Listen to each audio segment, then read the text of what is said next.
Good day, ladies and gentlemen. I'm Dr. Frankie Villanueva. Welcome to Business Hour. This episode of Business Hour is a joint production of the Metro Angeles Chamber of Commerce and the Metro Clark Network. The program is meant to provide its viewers with insights in managing and highlight some of the best practices out there. Well, in today's episode, we will talk about two things at the same time: social entrepreneurship and economic entrepreneurship. We've talked about one or the other in other episodes, but only today will we talk about these two topics at the same time. And to talk about this is we have a person who is involved in both of these fields, Mr. Robert Bob Wagner. Good morning. Hey Bob, thank you for joining us. Magandang umaga. Magandang umaga. Let's talk about Help Philippines School Foundation. So what's it all about? Well, after being here for the better part of 40 years and looking at the educational system and trying to figure out what was wrong with it, around 2004, 2005, I started realizing that the private schools, which had access to technology in the classrooms, were far outperforming the public schools. Okay. And looking back in the United States, I could see that in the public school system there was a lot of investment in technology. So the private schools weren't really excelling that far beyond the public schools. And I said, probably the same thing is true in the Philippines. So I experimented with a school in Mindanao, in a town just outside of Malaybalay, in a province called Bukidnon. Kidnon, okay. Bukidnon. And the name of the school is Kasisang Elementary School.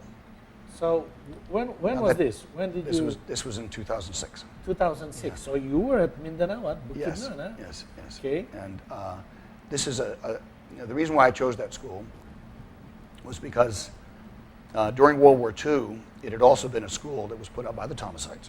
Okay. Okay, but it was seized by the Japanese, and it was used as a POW camp to house Okay.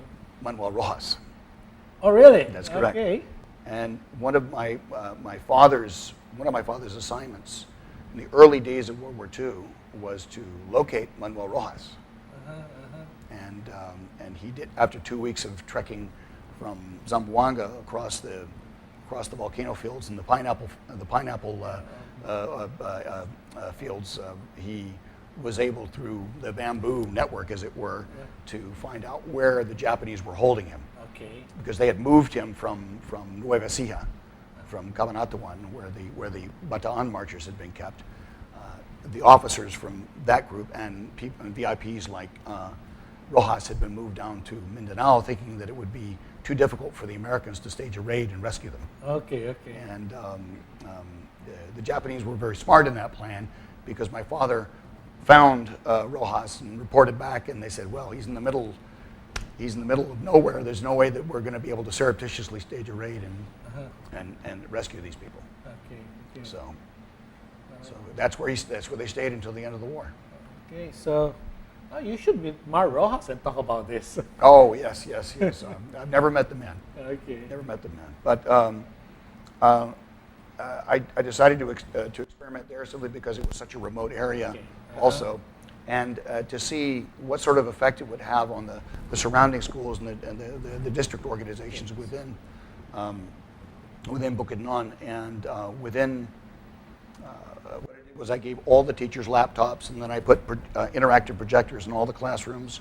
Okay. And I got the school hooked up on a very good, strong internet system. So And they had broadband over there. broadband, right? And Great. Within 3 months, the test scores were going through the roof, and the kids were able to Skype with other classrooms from around the world and talk to them and talk with other children, and you could see the creative juices flowing. The kids weren't falling asleep anymore in school. They were interested. More children, even from the private schools in the area, were getting Started out, coming joining in, to come into this public school. And then within a year, Kasisang had become a training center for all the other schools in the district. So all the teachers were going there to learn how to use the technology, and they were using it as an example for the Department of Education to say, look what this has done for us, and can't we get better budgeting for technology for the other schools? Okay. and it sort of caught on fire. Yes. Yes. So my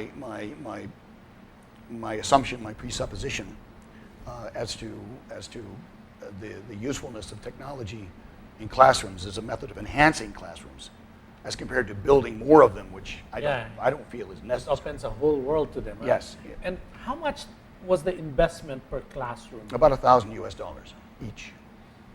That's a modest investment compared to a cost of a classroom, which is about 800,000 pesos. That's correct.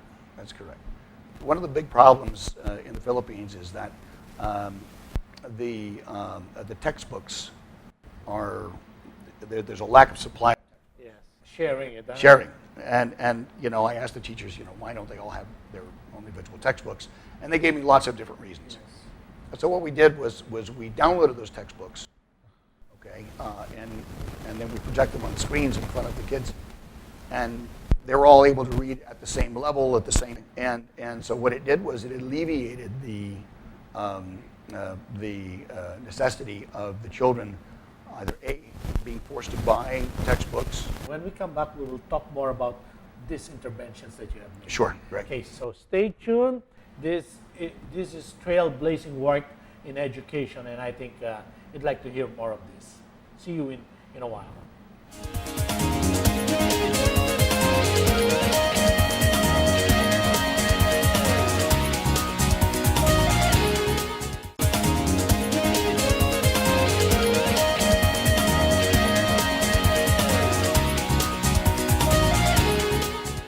We're back at Business Hour with our very special guest star, who is an aviator, translator, biophysicist, counselor, and now an educator, and an entrepreneur, Mr. Robert Wagner. Hey, Bob, just before the break, you were talking about the interventions you made for a class at Bukidnon where you gave them computers, online, video streaming. Yes, correct. Yeah. So tell us more about these things. Well, in physics, a straight line Okay. connects 2 points. Yes. Okay. In astrophysics, there's a thing called a wormhole. A wormhole, yeah. Okay. And Shortcut. if you, exactly, You folding fold. space and time. Yes.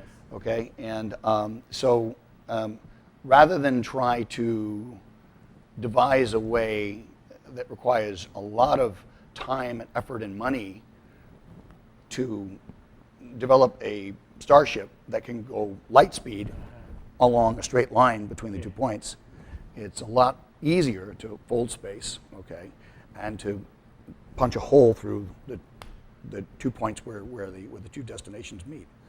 And so rather than build more classrooms and to feed the kids or to give them more papers and pencils and things like that, which would have been good maybe 30 or 40 years ago. Yes. Since the rest of the world is dependent upon and runs on technology, I decided that was the one thing that would allow Filipino schools to jump ahead. The idea was my wormhole to get the Philippines to the other side, to the destination point, quicker and more efficiently. So your laboratory was a small school in a rural, remote area in Mindanao. And severely neglected from Manila. Neglected, Severely neglected with from very Manila. poor NAT scores. That is correct. And Non-Tagalog.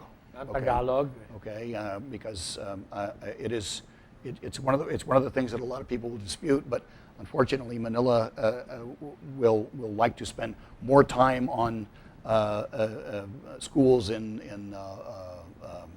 within Luzon. Okay, yes. And when it comes to the Visayas or Mindanao, they really do play second fiddle.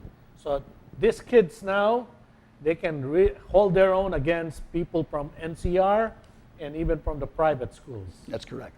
And a number of them who were my sixth graders 3.5 years ago have started their own online businesses, picking flowers, exotic flowers that only grow in the central plateau of Mindanao, Okay. and they box them up, and they're able to cool them in such a way